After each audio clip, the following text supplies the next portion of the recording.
faire ça parce que coopération judiciaire permettre na ko. Voilà. alors ñu xuus tamit ba dem ba gis ni benn détenu bi tey jii Djiby Dramé moom ci avocat am dafa daal di fay jaaree ne dafa porter plainte contre ñi nga xamante ni ñoom ñoo nekk ca kii bu Kër Massar agent wu commissariat central donc bu Dakar donc nee na li mu leen di accuser mooy violence, voies de fait, injure et entrave à l'exercice de ses fonctions. Donc foofu tamit ndax yoon itam may na ko loolee ci mu tam mu am loo xamante ni dina prospérer ba mu am ci lu mu bëgg. kan avocat bi. tey jii waaw. de avocat bi avocat c'est quelqu'un bu nga xamante ne quand même yoon may na ko mu def liggéeyam convenablement. non bu ma je me rectifie. tey ki nga xamante ni mooy Djiby Dramé. moom moo porté plainte. contre ñi nga xamante ni ñoom ñoo di agent yi tey. ci li nga xamante ni nee na doxalee na ko. ñoom ñi nga xamante ni ñoom ñoo féetee ca Kër Massar. yoroon li nga xamante ni moo jëm ci enquête bi. foofu nam ndax yoon may na ko ubbeeku ba mu obtenir it gain de cause ci kaw mu jàpp ni moom nañu doxaleek moom dara jaaru ci yoon. waaw. tey dañ koo topp. dañ ko toppee ci benn mbir mais moom tamit justiciable la. donc am na bel et bien la possibilité su fekkee ne dafa jàpp ni dañu violer loi contre moom dañ teg lu nga xamante ne dañ ko def lu nga xamante ne defuwul. dañ ko wax lu nga xamante ne waxuwul yoon may na ko mu dem porter ji plainte. léegi nag reste à savoir procureur ba après moom plainte boobu ban sort la koy jox. est-ce que loolu nga xamante ne nee na def nañ ko c'était pas véritablement dans le cadre de l'enquête. adjudant chef bi di Abdou Aziz Nying commandant bu brigade bu recherche bu Kër Massar. ñooñu la visé. waaw xam nga kooku moom mooy patron ña yoroon enquête ba. léegi nag dans le cadre de l'enquête la nga xamante ne dañ ko doon def pour rechercher infraction yi affaire su fekkee ne dafa respecter texte yi dafa respecter li nga xamante ne moom mooy procédure yi ñu tëral. bu boobaa day nekk koo xamante ne doo mën dara ci moom maintenant nag su fekkee ne dafa nekk koo xamante ne dafa aller au-delà de li nga xam moom la ko loi permettre peut-être mu def lu nga xamante ne deful torturer dafa nekk lu nga xamante ne quel que soit enquête booy mën def également tu n'as pas le droit de le faire su fekkee ne dañ jàpp ni par exemple dañ leen a torturer wala dañ def lu nga xamante ne deful day am possibilité porter plainte mais à charge pour moom véritablement mu renseigner loolu yëpp mu am des éléments yu nga xamante ne moom la jox ses avocats et que ces avocats mun koo jox les autorités judiciaires ñi nga xamante ne qui sont des autorités compétentes pour ñu def loolu étant entendu que su fekkee ni dafa nekk ko nga xamante ne véritablement c'est un gradé de la gendarmerie c'est quelqu'un bu nga xamante ne dafay am yoon bu nga xamante ne fa ngay jaar pour mun koo topp. ndax moom ci lu mu jàpp mooy dañ koo séquestrer torturer ko violenter ko violence et voies de fait forfaiture collecte illicite de données à caractère personnel donc ak violation du secret de l'enquête. mais moom dañ koy jàpp dans le cadre d'un dossier nag moom dañ koy jàpp dans le cadre d'un dossier à partir du moment où ñu jàpp ko dans le cadre d'un dossier amatul séquestration nag. séquestration mooy ku nga xamante ne deful dara. amoo leen loo ko toppee nga jël ko daal di koy jàpp tëj ko ci benn néeg. tey yow bu ma la fekkoon fii jàpp la tëj la ci benn néeg. séquestré naa la. oui. mais policier tey su fekkoon am na leen lu nga xamante ay indice wala lu nga xamante ne gis na ko ci yow. lu nga xamante ne war naa ñëw bon du ma jël exemple sax ci yow.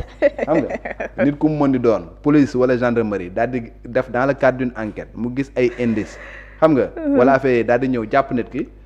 loolu day nekk lu nga xam ne dafay dëppoo ak yoon tey ji est-ce que xam nga ne même suñu teg code de procédure pénale permettre na police ak gendarmerie ñu jàpp nit daal di koy garder ko ci benn violon pour vérification d'identité.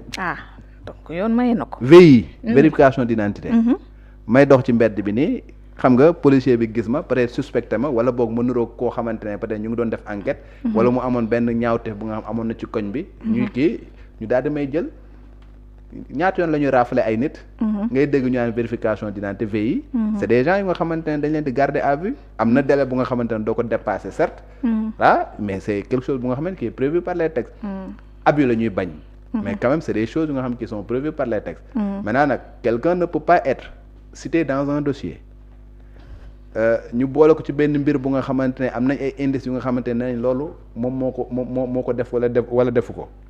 dans le cadre d'une enquête police wala gendarmerie daal def seen enquête jàpp la xam nga ak ñeneen ñu nga xamante ne nee nañ ils sont impliqués dans le cadre d'une affaire notifier le placement en garde à vue garder la à vue dafa tey le 48 heures après jébbal le procureur nga ne non man damay porter plainte contre enquêteurs yi nga xam ñoom ñoo def loolu parce que dañ maa séquestré ça c'est pas de la séquestration. Donc foofu kon moom loolu du séquestration séquestration moom wax dëgg yàlla ku nga xam ne dañ jàpp ni dafa def ñaawte parce que fii encore une fois ñun suñu système judiciaire on se base pas sur des preuves pour arrêter quelqu'un on se base sur des indices suñu système judiciaire loolu la encore une fois ñun on a un système inquisitoire bu nga xamante ne on se base sur des indices pour arrêter quelqu'un maintenant est-ce que c'est un système bu baax wala bu bon la ça on peut en disserter on peut disserter là-dessus parce que beaucoup de gens pensent que bala ngaa jàpp nit il faut que nga am ay preuves ba pare avant nga koy jàpp mais tout dépend du système judiciaire bi nga xam ne moom moo am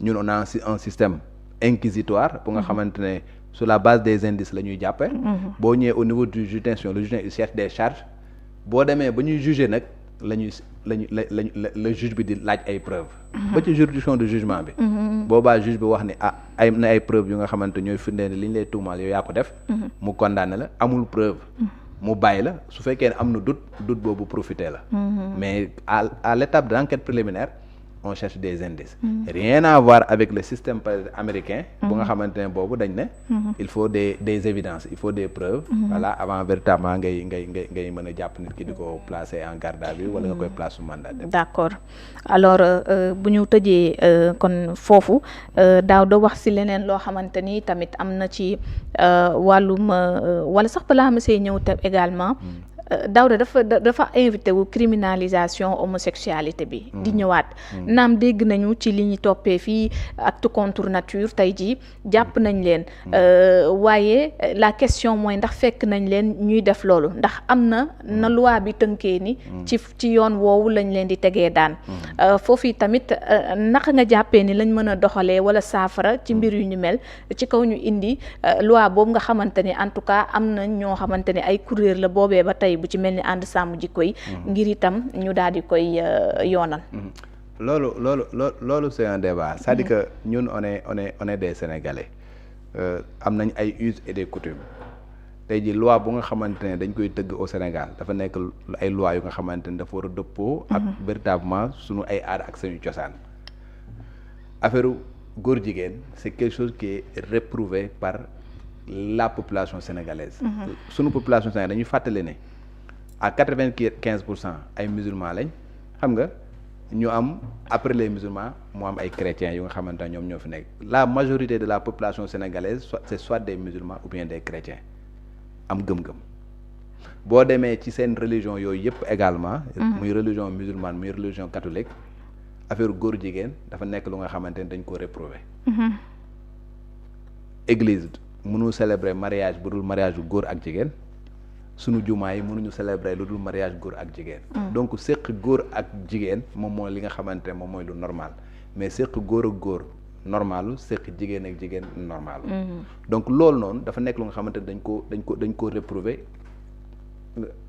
nekk na lu nga xamante ne personne ne peut l'accepter quel que soit par ailleurs évolution bu nga xamante ne dafay am évolution des mentalités nit ñi di seetaan télé lu xew États-Unis yendu fii lu fa yendu fanaane fii tout ça loolu dafa nekk lu nga xamante ne suñuy aada suñuy cosaan suñu ay loi suñu ay religion permettre uñ ko donc il n'est pas question que ñu naan ay dañuy permettre affaire góor jigéen et consort là ça c'est un principe man loolu laay soutenir yow moom ngay soutenir keneen ak keneen moom lay soutenir loolu mooy un fait loolu moo tax tey ji même boo xoolee incrimination bi acte contre nature la ñu wax waaw moom lañ bind parce que dañ ne c'est un acte bu nga xamante ne dëppoowul ak li nga xamante ne moom moo war a xaar nañ ko ci nit waaw te boobu acte contre nature boo xoolee que mu nekk homosexuel muy góor ak góor acte contre nature boobu da koy condamné que mu nekk lesbianisme jigéen ak jigéen acte contre nature loolu acte contre nature bi da koy réprimer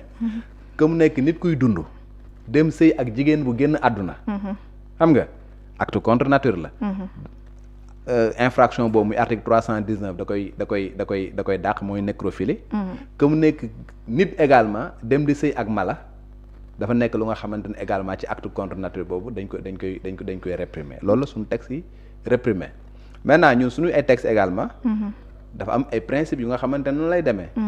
principe yi moom mooy lan une infraction ça se présume pas. une infraction. kenn du ko présumer. du ma wax ni par exemple man damaa njort ni di nga sàcc téléphone bee mu ñëw jàppale déedéet. foog mu am. il faut que mu am. cëslaay mu am cëslaay soit da ngaa def ñu jàpp la. xam nga wala da nga nekk di def avant que nga koy réaliser ñu jàpp la loo xamante ne c'est indépendant de ta volonté.